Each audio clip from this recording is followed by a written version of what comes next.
तर झी 24 तासच्या हाती खराच्या संपत्तीचा तपशील आलेला आहे। अहिल्यानगरमध्ये 5 एकरचा कोट्यवधीचा प्लॉट असल्याचं कळतंय। नाशिकच्या गवळानेत मोक्याचे 15 भूखंड आहेत, तर स्वतःच्या नावे खरेदी केलेत 5 प्लॉट। दरम्यान कॅप्टन खराची कुठे किती प्रॉपर्टी आहे पाहूयात ग्राफिक्सच्या माध्यमातून।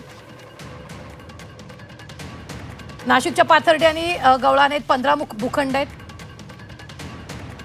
स्वतःच्या नावे 5 प्लॉटची खरेदी।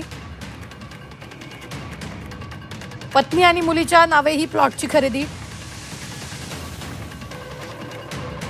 सिन्नर शहरात हार्डवेअरचं त्याचं दुकान आहे।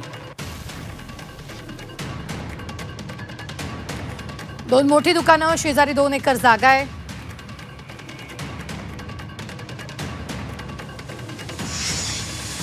वाटतं की यांची सगळी प्रॉपर्टी मी आता माध्यमांना त्यांचं पॅन कार्ड सुद्धा देणार आहे की त्याची माहिती, आणि ते मी सदानंद दातेंना पण देणार आहे।